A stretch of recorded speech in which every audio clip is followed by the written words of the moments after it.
एक खित्ते के अंदर बहुत बड़ा वाकया हो गया। ये कोविड-19 की आड़ में बहुत कुछ हो रहा है, और सबसे ज्यादा कोई बंदा इस वक्त परेशान है ना, तो दुनिया ही परेशान है। लेकिन एक होता है परेशान होना, एक होता है परेशानी के साथ साथ जलील भी होना। अब मैं क्या कहूँ, लेकिन हो रही है, सूरत हाल ऐसी पैदा हो गई है, तो अब क्या कहा जाए। नेपाल जो है, एक हमारा ब्रादर, इस्लामी मुल्क तो नहीं है, ब्रादर मुल्क, उन्होंने नेपाल, मैं कोई चाइना की बात नहीं कर रहा, पाकिस्तान की बात भी नहीं कर रहा, पाकिस्तान तो न्यूक्लियर वेपन, पूरा न्यूक्लियर कंट्री है। नेपाल जो है वो आज भारत के बहुत बड़े हिस्से को गड़प कर गया, गड़प। और उन्होंने ये इसको बड़ा कीजिएगा, ये बड़ा, इसको बड़ा करके दिखाएं, ये बहुत जो है ना, इसको बड़ा कर दिया करें स्क्रीन पे प्लीज। ये बड़ी दुखी किस्म की खबरें, दिल मेरा परेशान है कि मोदी का क्या बनेगा। नेपाल ने अपना नया नक्शा जारी कर दिया, आज मुल्क का नया नक्शा जारी हो गया सरकारी तौर पे, और उसमें ये तमाम के तमाम इलाके जहां पे सड़क बनाई थी, एक बहुत बड़ी सड़क बनाई थी ना थोड़े दिन पहले, काला पानी, लिपुदलेख, ये उत्तराखंड से जाएगी, ये उसके कैलाश के पहाड़ों तक जाएगी, ये पूरा का पूरा हिस्सा जो है नेपाल ने नक्शा अपना अनाउंस किए, और उसने कहा कि ये तो है ही हमारा हिस्सा, ये आज से नेपाल का नया नक्शा है। उन्होंने कहा ये रोड वोड सारी भूल जाओ, ये पूरा जो इलाका है ये हमारा हिस्सा है। और सरकारी तौर पे नेपाल ने जो है वो इसमें गोरखपुर को भी ले लिया, उत्तर, ये यूपी का हिस्सा है, यूपी में होता था पहले, अब तो खैर चला गया नेपाल के पास, ये सुस्ता का इलाका गोरखपुर में यूपी का, वो भी नेपाल में चला गया। और अब जो है वो ये सड़क भी वहां चली गई है, ये जो पिलग्रिमेज की उनकी जगह थी लिपोलेक पास की, नक्शा में देख रहा हूं, मैं हैरान हो रहा हूं कि बचा क्या है। अच्छा, ये तिब्बत वाला इलाका, ये सारा इलाका, और जो इंडिया का नक्शा है वो मतलब उसमें काला पानी भी चला गया, लिपोदेख भी चला गया, और ये सारे के सारे वहां चले गए। और वो कह रहे हैं कि ये 1816 की जो ट्रीटी थी सुगाली की, उसको वो मानते नहीं है, वो तो फजूल सी थी उस वक्त की, 1950 के मसले, ये इंडो चाइना वॉर के बस सारा हम बयान कर चुके मिले। लेकिन नक्शा जारी हो गया। अच्छा, अब नक्शा जारी हो गया तो यहां तक भी किस्सा नहीं रुका, अभी वहां पर ये मोदी साहब सोच रहे थे कि मैं क्या करूं। अब नेपाल ने नक्शा अनाउंस कर दिया है सरकारी तौर पे, तो भारत की जानिब से कोई रिएक्शन आएगा? नहीं, अभी रिएक्शन खाका आना, तो उसके बाद एक और रिएक्शन आया। नेपाल के जो वजीर आजम है केपी शर्मा ओली, ये कम्युनिस्ट पार्टी के बड़े तगड़े, बड़े आइडिया इनके गरीबों के लिए, अब कम्युनिज्म का खास मजदूरों के साथ क्या हो रहा है भारत में, दुनिया में, गुर्बत, ये वो सारे। अब जनाब क्या हुआ है कि वो जो केपी शर्मा ओली साहब हैं, ये तो प्रेस कॉन्फ्रेंस तो हो गई, उसके बाद उनके मिनिस्टर जो पद्मा कुमारी, उन्होंने जनाब ये कहा कि ये जो वायरस है ये इंडिया वायरस है, कोविड-19 को चाइना वायरस नहीं, चाइना वायरस का तो नाम ही नहीं आ सका ना WHO की मीटिंग में या कहीं। हमने तो मतलब एक बात सुनते रहे, ट्रंप के मुंह से सुनते रहे, इसको भी बड़ा करें, काइंडली बड़ा कीजिएगा। वो कहाँ गया वो वायरस वाला जो की जो बात थी। अच्छा, तो अब जनाब ये हुआ कि उन्होंने कहा कि ये जो है ये है इंडिया वायरस, इसको इंडिया वायरस का सरकारी तौर पे उन्होंने नाम दे दिया। अब मुझे अब ये बताएं कि ये इंडिया वायरस जो है, ये इसको बड़ा कीजिएगा प्लीज जरा। After new map, Nepal prime minister slams India saying India virus looks more lethal than China and Italian now. Indian virus का नाम दे दिया। अब मुझे बताएं कि ये अब इसको क्या कहा जाए, हम इसको, दुनिया इसको इंडियन वायरस कहे, चाइनीज वायरस कहे, वो कह रहे हैं इंडिया वायरस है, नई इस्तेलाह आ गई। यानी न्यू मैप के बाद, ये मैं इंडिया के अखबारात यहाँ पे बता रहा हूँ आपको, बड़ा अफसोस है इस बात पे कि नेपाल खा गया। और मुस्तकिल तौर पर जब नक्शे में शामिल कर लिया तो कर लिया ना उसको, इंडिया का रिस्पॉन्स नहीं, इंडिया का रिस्पॉन्स ही नहीं आया, इंडिया खामोश है। ये नहीं कि इंडिया जाके कहे कि हमें वापस करो, 36 इंच का चीना हमें वापस करो, कहां से ले गए हमारे पूरे इलाके, नहीं, इंडिया खामोश है। इसको हम सफारती महाज पे देखेंगे, इसके पीछे कहीं चीन तो नहीं है। हमारा हिस्सा निकल गया पूरा का पूरा, हम इसको सफारती हम आवाज उठाएंगे कहीं जाके यूनाइटेड नेशंस में, इधर उधर चीख पुकार करेंगे कि हमारा सड़क भी खाई गई, वो हमारा हिस्सा जो, वो कौन सा दिन था जब इन्होंने सड़क का अनाउंस किया था, हफ्ता पहले किया था ना, वो सब खा गया नेपाल। अच्छा जी, अल्लाह अल्लाह खैर सल्लाह। दूसरा वाकया क्या हुआ है कि जो एशिया में एशियन कंट्रीज में बाहर के जो सरमायाकार हैं, वो फॉरेन इन्वेस्टर्स वाली जो स्टोरी है ना टाइम्स ऑफ इंडिया की, वो बड़ी अजीब स्टोरी है।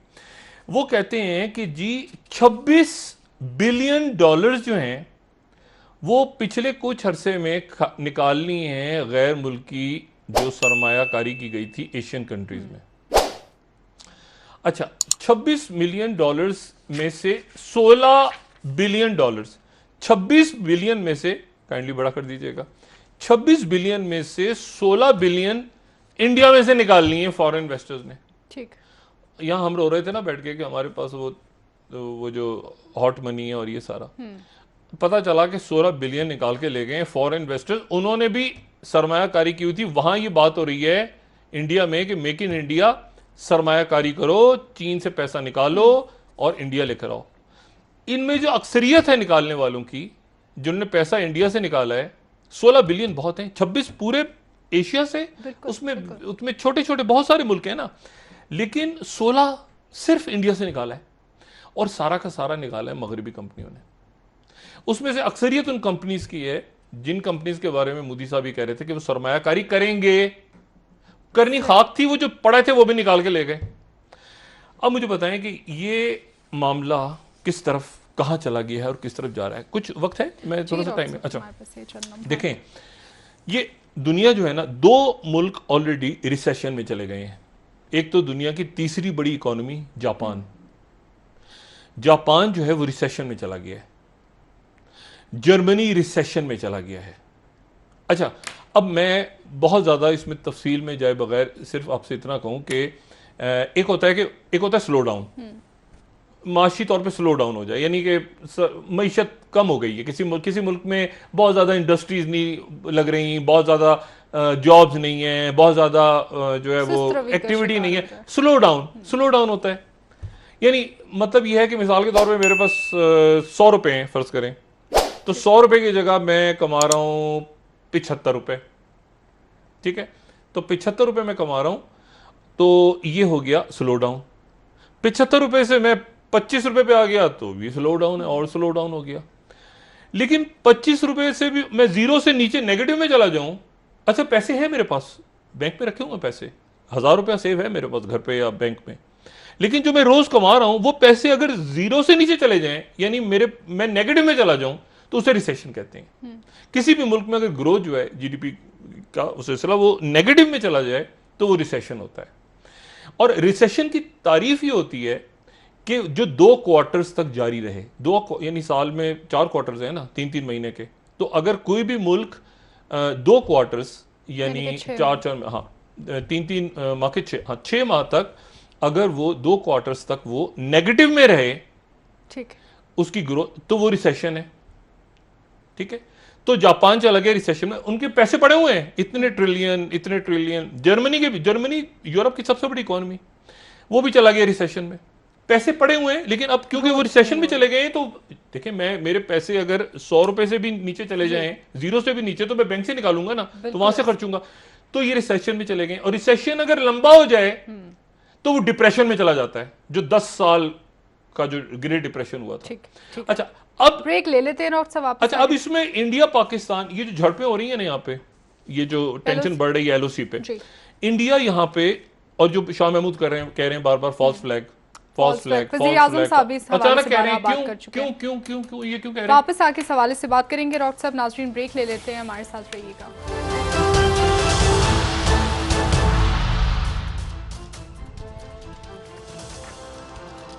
वेलकम बैक नाज़रीन। जी डॉक्टर साहब, वज़ीर-ए-आज़म इमरान खान साहब इस वक्त आलमी इक़्तिसादी फोरम की सदारत भी कर रहे हैं और उन्होंने खिताब भी किया। क्या आप समझते हैं कि आलमी क़ुव्वतें जो हैं वो अब पाकिस्तान के मसाइल समझ पा रही हैं? देखिए, मैं ये बात जो इमरान खान साहब कर रहे हैं वो बता रहे हैं उनको कि लॉकडाउन के नतीजा, अगर लॉकडाउन कंटिन्यू रहता है तो मुल्क किस तरह बर्बाद होने जा रहे हैं माशी तौर पे। ठीक है। 70% रेस्टोरेंट्स ने अमेरिका में रिसर्च आई कि उन्होंने कहा है कि हम अगर चंद रोज़ और बंद रहे तो हम दोबारा कभी नहीं खुल सकेंगे। ट्रैवल बबल ख़त्म हो गई है। ट्रैवल बबल यानी जो कि ट्रैवल इंडस्ट्री और जहाज़ इधर उधर जा रहे हैं, सियाहत हो रही है, सारी कुछ इंटरेस्टिंग स्टडीज़ हैं यूरोप के हवाले से। मैं अगर प्रोडक्शन टीम उनकी स्लाइड्स अगर रेडी रखे, हुआ ये है कि जो लोगों की ज़िंदगी है ना, मैंने कल भी बात की थी कि कोरोना वायरस के बाद लोग किस तरह इमर्ज होकर दुनिया में आते हैं। तो मैंने कहा था एक तो रियल इस्टेट, दूसरा हमने कहा था कि सियाहत, तीसरी जो सबसे बड़ी इंडस्ट्री गालिबन हिट होने जा रही है वो हिट होने जा रही है कॉलेजेस और स्कूल्स की। उसकी वजह यह है कि अब ये चूंकि इस वक्त तकरीबन 1.5 अरब के करीब जो तलबा हैं दुनिया में, तलबा और तालिबात मुख्तलिफ स्कूल्स के या कॉलेजेस के, वो अपने घरों पे हैं, स्कूल्स बंद हैं। और एक नया ट्रेंड शुरू हो गया है कि बच्चों को बाहर क्यों भेजा जाए या बच्चों को किसी और मुल्क में क्यों भेजा जाए। क्यों ना यूनिवर्सिटी ऑफ लंदन या हार्वर्ड या MIT या किसी जर्मनी के यूनिवर्सिटी का, या कि क्यों ना उन यूनिवर्सिटीज़ में जाए बगैर उनकी डिग्री या उनसे जो सारा सिलसिला है, क्योंकि वो यूनिवर्सिटीज़ खुली हुई हैं, वो जो है ऑनलाइन वो पढ़ा रहे हैं और तो वहाँ क्यों भेजा जाए और वहाँ भेजे बगैर जो है तालीम क्यों ना हासिल की जाए। एक बात ये। दूसरी बात जो ये है कि यूरोप के अंदर एक बड़ी खौफनाक सूरत हाल डेवलप हुई है और वो ट्रंप के लिए एक परेशान कुन सूरत हाल है। और वो ये सूरत हाल है कि जो जर्मन्स हैं, यानी भाई यूरोप डिवाइड हो रहा है, और वो किस तरह से डिवाइड हो रहा है कि उनका एक कॉबलर फाउंडेशन है, उनकी एक रिपोर्ट रिलीज हुई है और वो लोगों से उन्होंने जर्मन से पूछा है, जर्मनी के लोगों से, जो नेटो अलाई है, बड़ी पावर है, वो जर्मनी के लोगों से उन्होंने पूछा है कि आप ये बताएं कि आप में से कितने लोग बीजिंग के साथ हैं और कितने लोग जो हैं वो साथ हैं अमेरिका के, वाशिंगटन के। ठीक।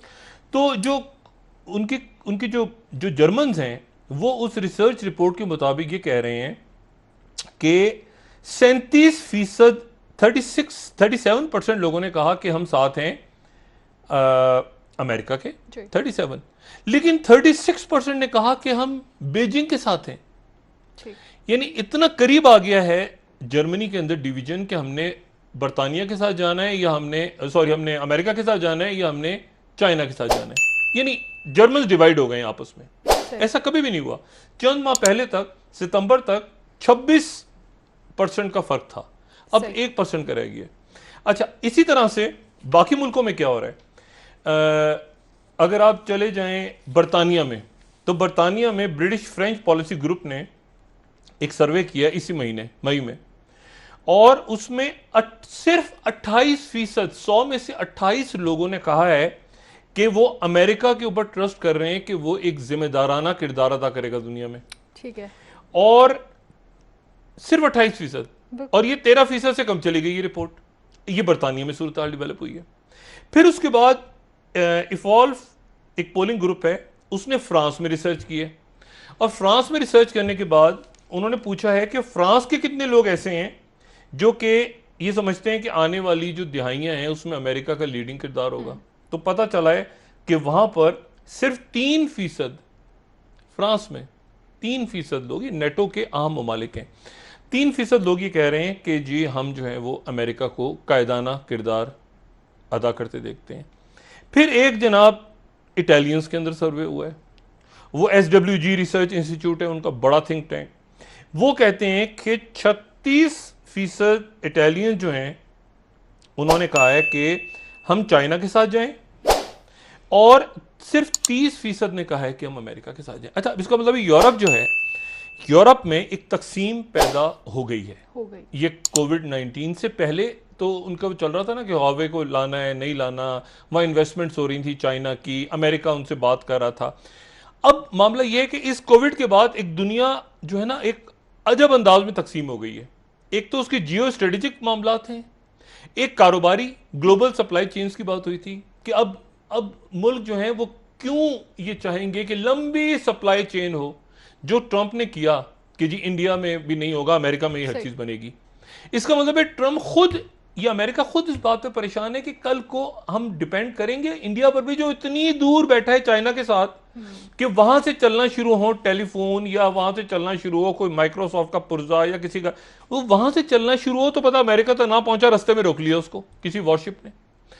तो बात यह है कि अब इस पूरी सूरत हाल में दुनिया जा रही है वो जो अपने अपने अंदर बंद हो रहे हैं मुल्क, कि हमारे यहां ही सब कुछ तैयार हो, सब कुछ हमारे यहां ही बने, सब कुछ हमारे यहां तैयार हो। और मैं आपको एक बात और बताऊं, ये कल परसों एक आपने देखा होगा, आज भी अफगानिस्तान में एक अफसोसनाक वाकया पेश आया है और उसमें 7 अफराद हलाक हो गए हैं। 2-4 मिनट हैं, मैं तो इसमें क्लोज करता हूं। एक इमरान खान साहब और ये पाकिस्तान जो बार बार बात कर रहा है कि फॉल्स फ्लैग का खतरा है, और फिर एक आपने देखा होगा एक फेक अकाउंट से, तालिबान के एक फेक अकाउंट से ये बात आई कि जी हम इंडिया पे गज़वा हिंद शुरू करने वाले। ये तालिबान का कश्मीर की मूवमेंट जो है उस पे वही स्टांस तकरीबन हम भी सफारती हवाले से कश्मीर की जद्दोजहद की हमायत कर रहे हैं। पाकिस्तान वहां पे किसी मिलिटेंसी को, किसी ग्रुप को असलाह नहीं दे रहा और वहां लड़ नहीं रहा। वहां के अंदरूनी लोग खड़े हो गए हैं कश्मीर के और इंडिया के और दुनिया के, जो वहां पे मुजाहिमत शुरू हुई है। लेकिन इंडिया जो है वो ये चाहता है कि तालिबान को जोड़ दे, अफगानिस्तान को जोड़े कश्मीर के साथ। और ये हमारे कुछ लोग मेरे ख्याल से गलती कर बैठे कि उन्होंने ट्वीट को पता नहीं रीट्वीट कर दिया, क्या कर दिया। तालिबान ने कहा है कि हमारा कश्मीर से कोई ताल्लुक नहीं है। उसकी वजह यह है कि 24 दिसंबर 1999 क्रिसमस ईव यानी कारगिल जंग खत्म हुई है, नवाज शरीफ साहब चले गए हैं अक्टूबर में, और नवंबर दिसंबर भारत के अंदर उनका प्लेन हाईजैक हो गया था। और वो हाईजैक होने के बाद प्लेन उनका, उसमें 176 के करीब मुसाफिर थे, 814 फ्लाइट 814, वो काठमांडू से आ रही थी, काठमांडू एयरपोर्ट से वो आ रही थी इंदिरा गांधी एयरपोर्ट नई दिल्ली, और 176 मुसाफिर सवार थे। वो जहाज जो है वो हाईजैक हो गया था। एक अफसोसनाक वाकया, जहाज हाईजैक हुआ और हाईजैक होने के बाद उस जहाज को कहा गया कि आप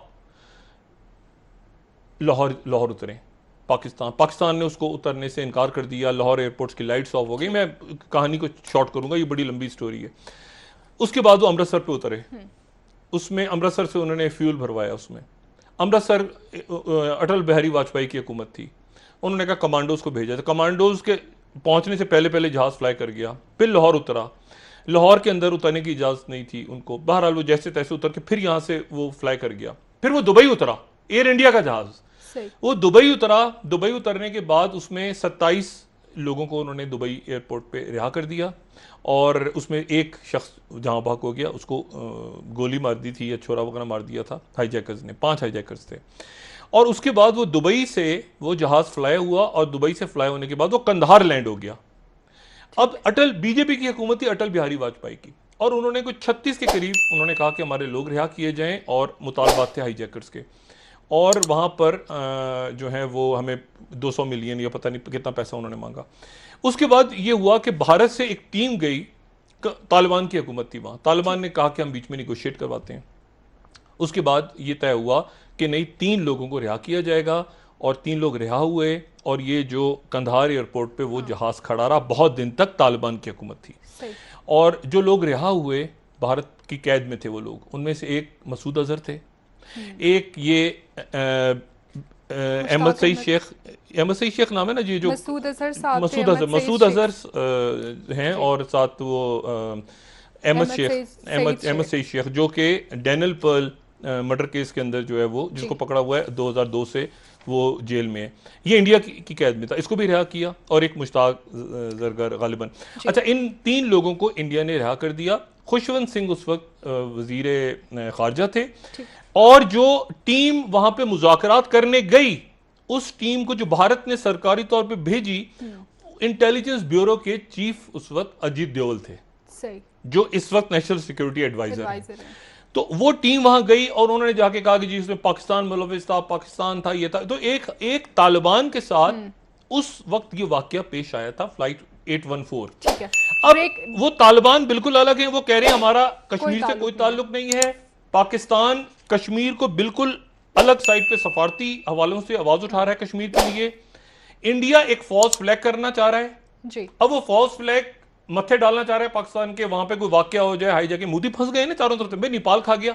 अब डाइवर्ट करने की कोई ना कोई रास्ता तो होगा ना, कि आप कोई जंग छेड़ दें, कोई फॉल्स फ्लैग करवा दें, कोई दहशतगर्दी करवा दें, उसको अफगानिस्तान से जोड़ दें, उसको पाकिस्तान से जोड़ दें, या बरह रास्त जंग छेड़ दें एलओसी पे। ठीक है, ब्रेक तो ले लेते हैं। ये मेरा ख्याल है कि हमारे लोगों को बहुत समझना चाहिए कि वो कोई भी फेक अकाउंट या सोशल मीडिया, हमारा भारत के अंदर जो भी कुछ हो रहा है हमारा दिल रो रहा है उस पर, लेकिन यहां से ना कोई असला जा रहा है, ना कोई तंजीम, ना किसी को सपोर्ट मिल रही है।